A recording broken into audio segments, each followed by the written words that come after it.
Hubo un día en que Jesús se encontró cara a cara con más de 1000 demonios, y el mundo espiritual entero se estremeció. No era cualquier enfrentamiento. Dentro de un solo hombre habitaba una legión completa. Pero estos espíritus no vinieron a destruirlo directamente, sino a desafiarlo. Vinieron a tentar, a negociar, a poner a prueba la profundidad de su fe, la grandeza de su compasión y la magnitud de su poder. No eran simples sombras o murmullos sin rumbo, eran fuerzas oscuras, bien estructuradas, con voces propias, rangos definidos y una misión concreta. Pero aquel día esos espíritus no se toparon con un simple profeta, se encontraron con el Hijo del Dios viviente. La región donde ocurrió esto era temida por todos. Nadie se atrevía a entrar en Gadara. No era famosa por sus templos ni por su belleza, sino por sus tumbas. En esas colinas sombrías habitaba un hombre poseído por algo tan oscuro que ni siquiera tenía nombre. Estaba desnudo, fuera de control, con un comportamiento salvaje. Dormía entre los sepulcros, gritaba sin descanso durante el día y la noche y se lastimaba con piedras. Ya no hablaba como un ser humano, ni se movía como uno. Su humanidad parecía haber desaparecido. Intentaron encadenarlo una y otra vez, 1000 veces, pero cada vez que lo hacían, aquellas cadenas eran destrozadas. No por su fuerza física, sino por la furia incontrolable de los espíritus que lo dominaban. Y aún así, Jesús no evitó esa región, la eligió. Después de calmar una tormenta feroz que casi hunde la barca donde iban sus discípulos, él desembarcó justo allí, sabiendo que el verdadero huracán no estaba en el mar, sino en tierra firme. Y apenas tocó la orilla, aquel hombre poseído lo vio y corrió hacia él, no para agredirlo ni para escapar, sino para arrodillarse. Pero lo que habló no fue su alma, fue la legión que lo controlaba. Con voz temblorosa y desafiante dijeron: «¿Qué tienes contra nosotros, Jesús, Hijo del Dios Altísimo? Te suplicamos que no nos atormentes». Jesús no alzó la voz, no gritó, no agitó objetos sagrados, ni convocó ayuda alguna. Solo hizo una pregunta sencilla, pero poderosa. «¿Cuál es tu nombre?». La respuesta retumbó como un eco oscuro proveniente del abismo. «Mi nombre es Legión, porque somos muchos». No se trataba de un solo demonio. Era un ejército, una invasión total del cuerpo, del alma y de la voluntad de aquel hombre. Nadie en toda la región había podido liberarlo. Pero ese día algo fue distinto. No porque Jesús estuviera allí, sino porque ellos sabían exactamente quién era Él. Los espíritus temblaban, suplicaban, rogaban por algo impensable que no los enviara al abismo. No pedían misericordia, pedían evitar ese lugar del que ni siquiera nosotros comprendemos su profundidad, porque el infierno les parecía menos temible que ese abismo desconocido. Y Jesús no los destruyó de inmediato, porque esta era solo la primera batalla. Lo que vino después fue aún más impactante. Jesús les permitió entrar en una piara de cerdos, y lo que ocurrió ante los ojos de todos fue una demostración brutal de lo que significa liberar una tierra bajo el dominio de fuerzas impuras. Lo que vino después fue un silencio espeso, casi insoportable. Ni los discípulos se atrevieron a hablar. Todos sabían que estaban presenciando algo que iba más allá de lo terrenal, algo que ni los antiguos profetas habían enfrentado de esa manera. El hombre seguía postrado, de rodillas, con la cabeza gacha y el cuerpo tembloroso, como si ya no tuviera control sobre sí mismo. Pero dentro de él, las voces seguían resonando, voces suplicantes, desesperadas. «Te lo rogamos, no nos envíes fuera de esta región, no nos mandes al abismo». Y en esa súplica había una verdad escalofriante. Aquellos espíritus no temían morir, no les aterraba ser vencidos. Lo único que pedían con angustia era no ser enviados al abismo. Porque el abismo no es una metáfora, es real. una prisión insondable, más temida que el juicio mismo, un vacío de silencio eterno que devora incluso a los impuros. Y ellos sabían que Jesús tenía el poder de arrojarlos allí con solo pronunciarlo. Por eso lloraban. Por eso se arrastraban dentro del cuerpo que aún controlaban. Porque ante el Hijo del Altísimo, incluso las tinieblas suplican. Fue entonces cuando, a lo lejos, la legión vio una posible salida. Una gran manada de cerdos, más de 2000, pastaba tranquilamente en la ladera. Eran animales considerados impuros por el pueblo de Israel, pero criados sin culpa por los habitantes de Gadara.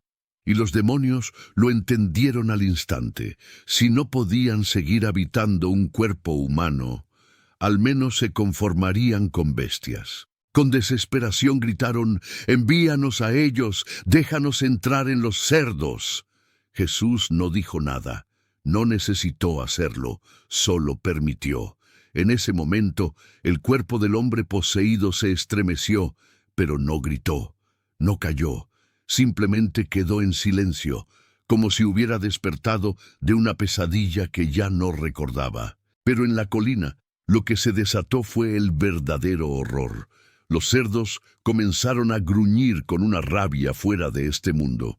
Se alzaron, chillaron, corrieron como si un fuego los consumiera por dentro, y uno tras otro, enloquecidos, se lanzaron al vacío.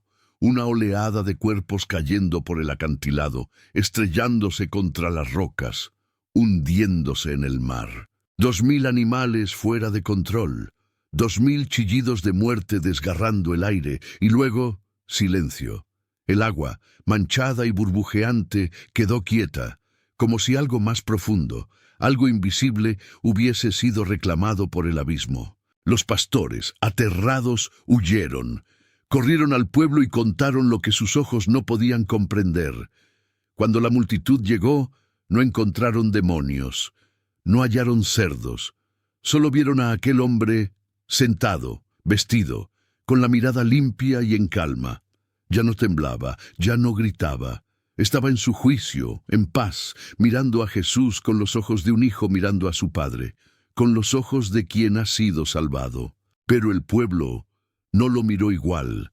No vieron el milagro, vieron la pérdida, no vieron la libertad del hombre, vieron los cerdos muertos, vieron su economía destruida, vieron un poder que no podían comprender ni controlar, y tuvieron miedo, y le suplicaron a Jesús que se marchara. Jesús no discutió, no intentó convencerlos, no forzó su permanencia. Si la gente quería que Jesús se fuera, él se iría, sin quejas, sin enojo. Subió a la barca en silencio, con la misma paz con la que había enfrentado la tormenta, y a la legión. Pero justo antes de zarpar, alguien corrió hacia él. Era el mismo hombre que días antes dormía entre las tumbas, gritaba desnudo entre las colinas, desgarrado por voces que no eran suyas.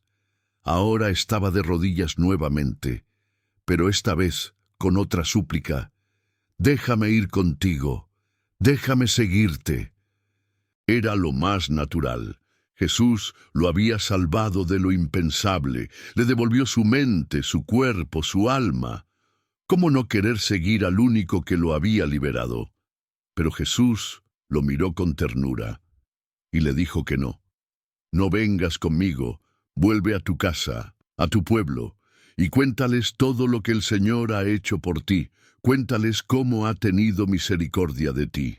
Pudo haber sido uno más entre los discípulos, pudo haber seguido al Mesías, caminar con él, desaparecer entre la multitud. Pero Jesús tenía otro plan: no esconder el milagro, sino hacerlo brillar justo allí donde nadie creía que algo así pudiera pasar. Jesús no quiso tenerlo a su lado, lo quiso en su tierra, porque en un lugar donde el poder fue rechazado, hacía falta una voz. No una que predicara con discursos, sino una que hablara con cicatrices. Una voz que no compartiera teorías, sino recuerdos vivos de una transformación. Y así fue. Aquel hombre se quedó. regresó al mismo pueblo que lo había temido, caminó entre quienes lo habían atado, golpeado y olvidado. Pero ya no gritaba, no llevaba cadenas, solo hablaba, y su historia se esparció, no como un mito, sino como una advertencia viva, una señal de lo que ocurre cuando lo invisible se enfrenta cara a cara con la verdad. Años más tarde, cuando Jesús volvió a esa región, ya no lo echaron. Esta vez lo esperaron, esta vez creyeron, porque alguien se había quedado sembrando palabras, palabras que ningún demonio pudo volver a arrancar. El día en que Jesús enfrentó a una legión de demonios, no solo liberó un alma, liberó una región entera, y lo hizo sin ejército, sin armas, sin templo, lo hizo con su presencia y con un testigo, un hombre que antes fue tumba, y que se convirtió en mensaje. Tal vez su nombre no vuelve a aparecer en la Biblia, tal vez se perdió entre los pliegues del tiempo, pero muchos creen que su testimonio cambió la historia de toda una tierra. Porque tiempo después, cuando Jesús regresó a Decápolis, una región pagana, hostil, marcada por el rechazo, ya no fue expulsado, fue recibido por multitudes.